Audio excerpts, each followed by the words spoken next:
I will build a great, great wall on our southern border, and I will have Mexico pay for that wall. Welcome to The Lead. I'm Jake Tapper. President Trump started today fuming at his chief of staff, John Kelly. A source familiar with the matter tells CNN's Caitlin Collins, a report he denied just minutes ago. The point of contention?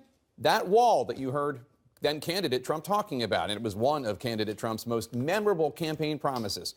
Now facing a looming government shutdown and difficult battles over immigration reform today, what that wall need entail is very much at issue.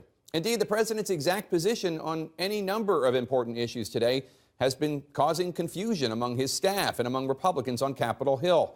Trying to broker a deal to avoid a government shutdown, Chief of Staff John Kelly went to Capitol Hill this week and in one meeting with Democratic lawmakers said that the president's campaign promises on the wall and on other issues related to immigration had been uninformed during the campaign. A story first reported by the Washington Post and not denied when Kelly was asked about it by Bret Baier. There's been an evolutionary process that this president has gone through as a campaign, and I pointed out to all of the members that were in the room that they all say things during the course of campaigns that may or may not be fully informed.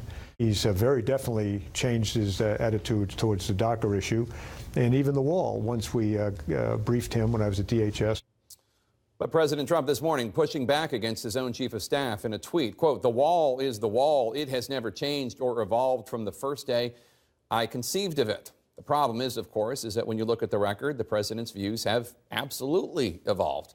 In North Carolina, November 2016, the president said this will be a real wall.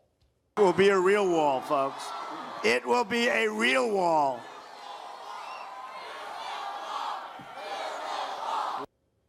But at other times, the president has been more clear that not all of it will be a real wall. Some of it will be a fence.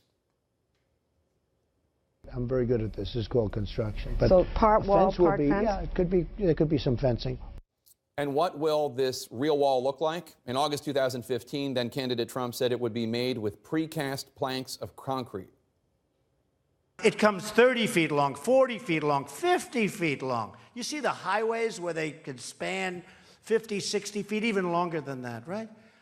And you do a beautiful, nice precast plank with beautiful everything, just perfect. And how high will this wall be? Well, in February 2016, Mr. Trump said it would be 35 to 40 feet high at a cost of $8 billion. A week later, however, he said Mexico's opposition to the wall meant it would grow. The wall just got 10 feet higher.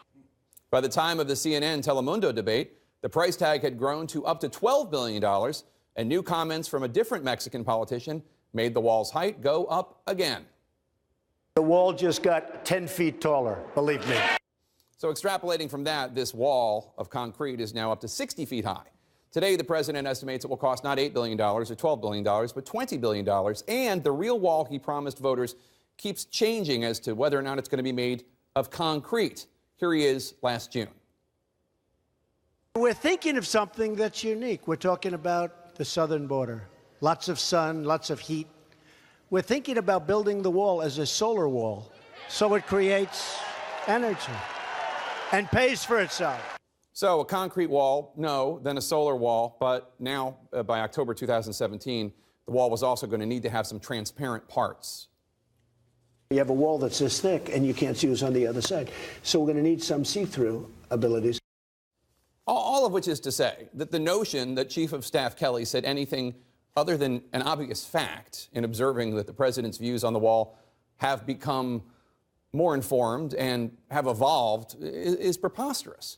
As Mr. Trump's close friend Tom Barrack recently told us for our documentary on the president's first year, which airs tomorrow night, leading with clarity is not necessarily Mr. Trump's style.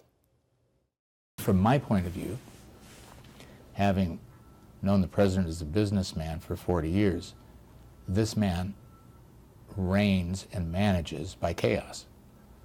So his method of governing is by curating discomfort and various points of view. Now that chaos sometimes may be purposeful and may accomplish a great deal. Other times it's pretty obvious it isn't and it doesn't. Take another one of the president's tweets this morning on government funding. The House Republicans hope to gain support from Democrats in Congress by tying a short-term funding of the government to a 6-year reauthorization of CHIP, the Children's Health Insurance Program. Now, the White House's official policy was in support of that move, CHIP being part of this short-term extension. But then the president tweeted, quote, CHIP should be part of a long-term solution, not a 30-day or short-term extension. Another example, last week in a meeting on DACA, that's the bill to provide legal status to undocumented immigrants brought here as children, the so-called Dreamers, the president's direction to bipartisan lawmakers was, I will sign whatever you send me, let's get it done. Then a bipartisan group did just that with a bill they think can pass the Senate, and the president said, no way, I don't like that bill. The Senate Majority Leader, Mitch McConnell, Republican of Kentucky, he seems frankly totally confused. I'm looking for something that President Trump supports, and he's not yet indicated what measure he's willing to sign. As soon as we figure out what he is for, then I would be convinced that we were not just spinning our wheels. That's a pretty harsh statement considering it's coming from the Senate Majority Leader who supports President Trump. He's publicly stating Republicans on the Hill don't know what President Trump supports, they don't know what he's for, and they're concerned that they're just spinning their wheels. All the while, the Dreamers and kids who rely on CHIP, they have their backs against the wall, however high that wall might be and whether or not it's see-through or has solar panels.